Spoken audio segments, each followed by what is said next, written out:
Ibarallah, hampir seluruh lisan yang beriman di bumi ini saat ini mengatakan bahwa kita memang di akhir zaman. Kiamat sudah hampir di ambang pintu. Tanda-tanda yang diceritakan oleh Rasulullah sallallahu alaihi wasallam begitu vulgar dan sangat jelas di depan mata kita saat ini. Tidak ada satu yang berani mengatakan tidak. Lihat, ketika Rasulullah menyebutkan di dalam hadis sahih Imam Muslim, salah satu tanda yang paling terang bahwa kiamat sudah sangat dekat adalah saat Arab mendadak menjadi kaya raya, lalu mereka berlomba-lomba membangun gedung-gedung yang tinggi-tinggi. Hari ini kita menyaksikan, dulu Arab namanya masih Jazirah Arab, miskin kere, tidak ada minyak yang ditemukan. Kere, tapi ketika minyak bumi ditemukan, Arab menjadi berubah, menjadi sangat kaya raya. Dan saksikan apa yang dibuat oleh masing-masing pemerintahan di Arab sekarang ini. Arab Saudinya, Kuwait, Qatar, Bahrain, Oman, Uni Emirat Arab, serta Yaman.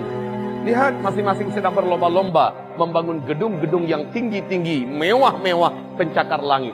Dan jika zaman itu sudah kalian temukan, kata Rasulullah, jarak masa antara kalian dengan kiamat sudah sangat-sangat dekat. Kemudian lihat, Rasul mengatakan SAW, tidak akan terjadi kiamat sampai negeri Arab mulai dituruni oleh salju. Tidak ada satupun dunia yang bisa menutup fakta ini. Tidak ada satu negara pun di muka bumi ini yang tidak percaya. Seperti kata Syekh Saud Syureh, salah seorang imam Masjidil Haram, saat 2011 beliau berkhutbah berapi-api di hari Jumat mengatakan, ya ma'syaral muslimin, ya ummata Muhammad, wahai umat Islam, wahai umat Nabi Muhammad, apakah ada di antara tanda yang paling terang, tanda-tanda tentang dekatnya kiamat seperti yang kalian saksikan hari ini? Lihat, Arab sudah mulai dituruni oleh salju. Mulai 2009 sampai sekarang salju makin tebal. Inilah pertanda yang sangat terang. Kemudian Rasulullah juga bersabda, tidak akan pernah terjadi kiamat sampai sungai Ofrat mengering dan nanti akan ditemukan gunung emas di dalam perut gunung Irak.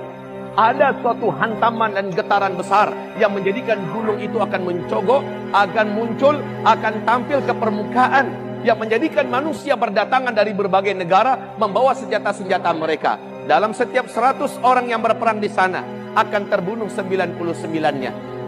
Seluruh mereka berkata, semoga satu orang yang selamat dari 100 orang ini saya salah satunya. Lalu Rasulullah SAW mengatakan, tidak akan terjadi kiamat sampai terjadi perselisihan di antara keluarga kerajaan yang memimpin Hijaz. Hijaz itu di mana? Madinah, Taif, Tabuk sendiri. Ini masuk wilayah Hijaz, berarti Arab Saudi sekarang. Bila kalian telah menyaksikan perselisihan di antara anggota keluarga kerajaan, maka dekatlah bencana-bencana terjadi di tengah-tengah mereka dan gempa demi gempa. Seluruh mata dunia menyaksikan apa yang terjadi dalam 2 minggu terakhir. Kita menyaksikan apa yang terjadi. Adakah yang berani membantah apa yang sedang terjadi di kerajaan Arab Saudi hari ini? Ibarat Allah yang kami muliakan, penangkapan puluhan pangeran, penangkapan menteri-menteri dan mantan menteri-menteri atas nama korupsi dan segala macamnya. Kemudian bahkan dalam 24 jam 2 orang pangeran terbunuh hanya dalam 24 jam di Arab Saudi. Kita juga menyaksikan dalam waktu 2-3 hari belakangan ini bagaimana bencana-bencana dan musibah mulai terjadi di Arab Saudi hari ini. Angin topan yang sangat mengerikan, badai serta banjir yang sangat dahsyat di Jeddah, serta banjir yang menggenangi sekitar Ka'bah.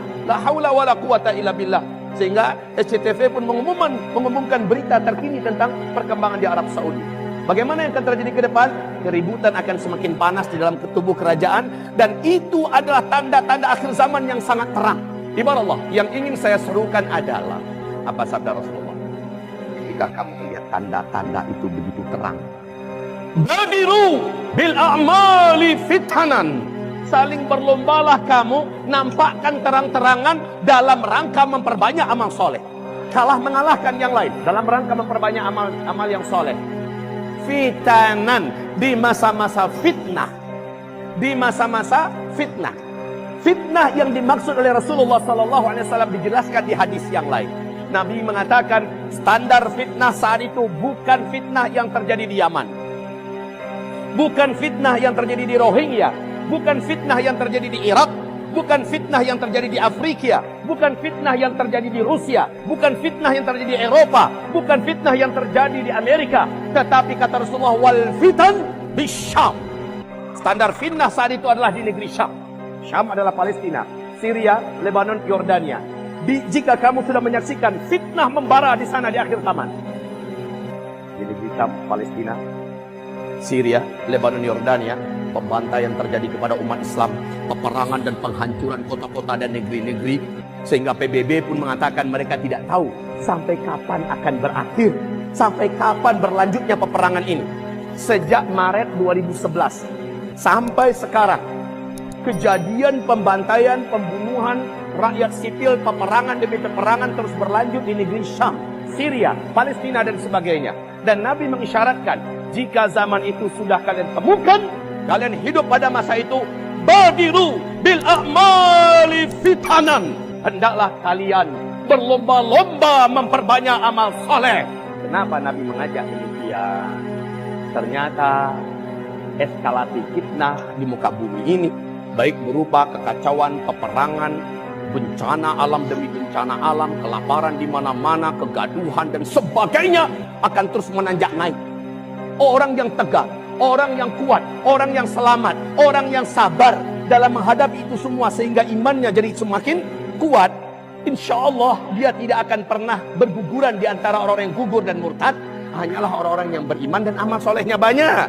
Makanya Nabi mengatakan, ayo umatku, jika zaman-zaman seperti itu kalian temukan, tugas kalian seluruhnya adalah berlomba-lombalah, terang-teranganlah, saling memperbanyak amal, kalahkan yang lain, tunjukkan dan